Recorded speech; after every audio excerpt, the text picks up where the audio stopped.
Sa unang tingin ay aakalain niyong isa lang itong tipikal na tagpo ng isang inang ibon na pinapakain ang kanyang mga inakay. Ngunit kung pagmamasdan niyo lang ng mabuti ay makikita niyo ang mali. Napansin niyo ba? Ito pang isang isang inakay na tila hindi mapakali sa kanilang pugad, ngunit kapag nalaman mo ang kanyang ginagawa ay maaaring ikagulat o ikainis mo. Kaya't hindi na natin patatagalin pa at kikilalanin na natin siya.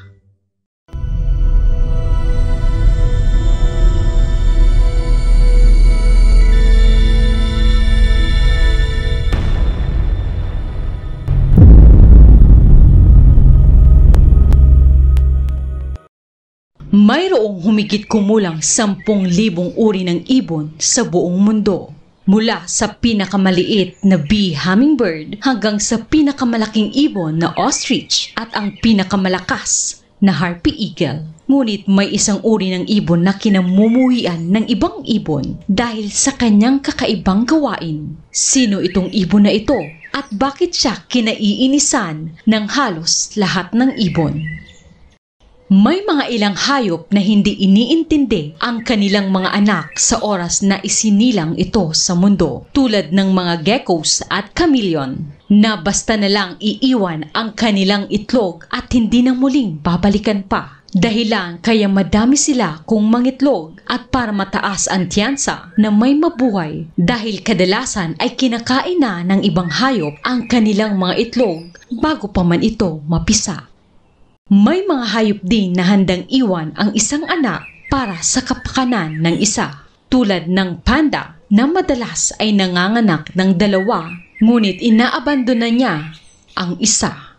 Mamimili siya sa 2 kung sino sa tingin niya ang mas malakas at malaki ang tiyansa na mabuhay, samantala ang isa ay iiwan niya na lang hanggang sa makain ng ibang hayop. Sa kabilang dako, may ibang hayop naman na mas aktibo sa pag-aalaga. Naghahanap sila ng pagkain upang pakainin ang kanilang lumalaking mga anak.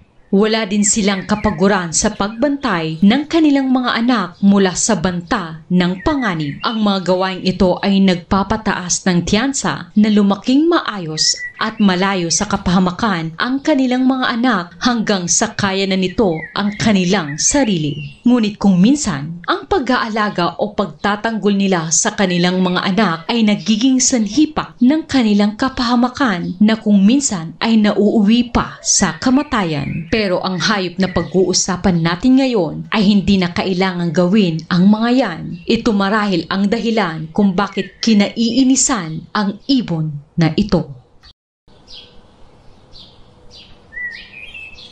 Ang ibon na tinutukoy ko ay ang kukus. Mayroong 147 species sa pamilya ng Cuculidae. Kabilang dito ang mga roadrunner o chaparral bird.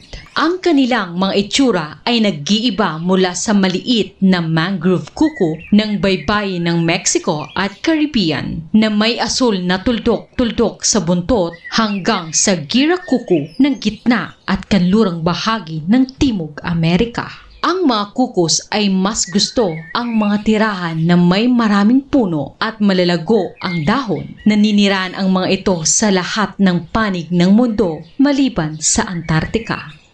Ang dieta ng kuko ay nag-iiba depende sa species nito, ngunit karaniwan kabilang dito ang mga insekto, lalo na ang mga higad. Ang mga Indian kuko at channel bill kuko ay mahilig sa mga prutas, samantala ang gira kuko naman ay kumakain ng maliit na palaka at maliit na mammals. Pagmasdan nyo ang video na ito, makikita nyo ang isang inakay na nasa isang pugad at may kasamang 3 itlog. Kung mapapansin nyo ay tila may ginagawa siya sa mga itlog. Tila sinusubukan niya itong iusog. Buong lakas at matyaga niya itong ginagawa at parabang nais niyang ihulog ang itlog. Ngunit bakit niya ba iyon ginagawa?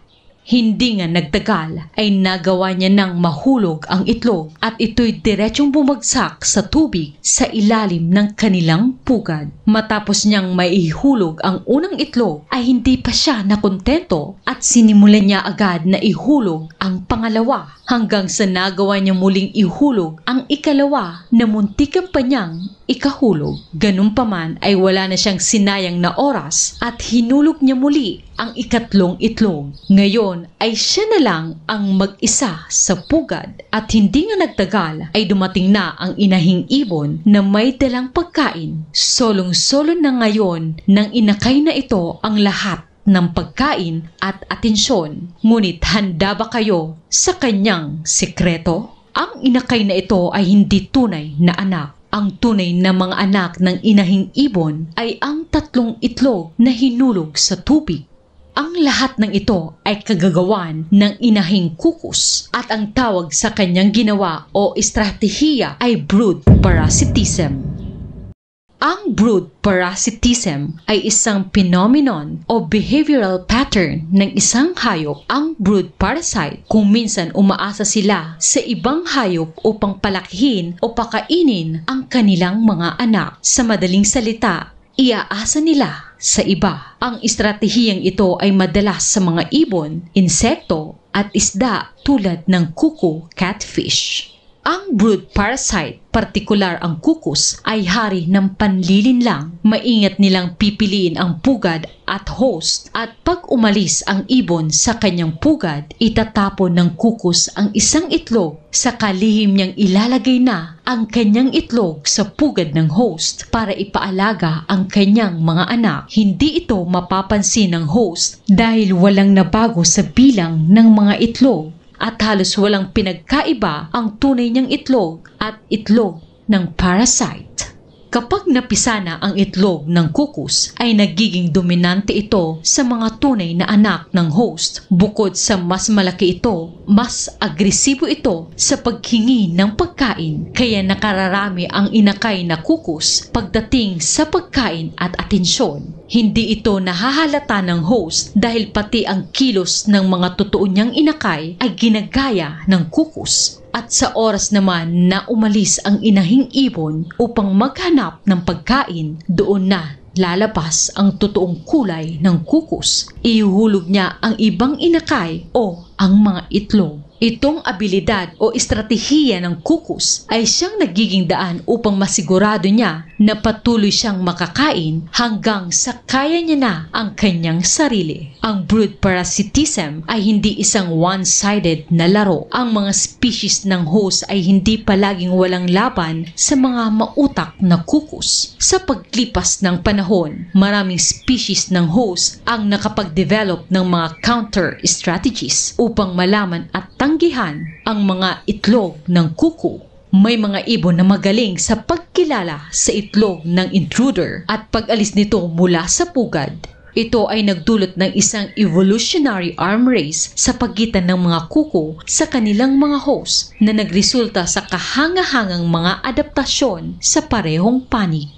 Bagamat ang mga kuko ay eksperto sa brood parasitism, ang tagumpay sa pagpapalaki sa kanilang mga anak ay konektado o nakasalalay sa kalusugan at buhay ng mga species ng kanilang host. Sa kabilat kabilang pagkawala ng tirahan, pagbago ng klima at iba pang mga environmental factor na nakaapekto sa populasyon ng ibon sa buong mundo. Ang pag-unawa sa komplikadong interaksyon sa pagitan ng mga kuko at kanilang mga host ay mahalaga sa mga pagsisikap at pangangalaga ng mga ibon. Ang mundo ng mga kuko at ng kanilang brood parasitism ay umani ng samot-saring reaksyon sa mga tao dahil sa paggamit nila ng estratehiya upang tiyakin ang kaligtasan ng kanilang mga anak sa kahangahangang kakayahan na gayahin ang mga itlog at mga sisiw ng kanilang mga host na ibon na patuloy na pinagtataka ng mga ornithologists at mga tagahanga ng kalikasan.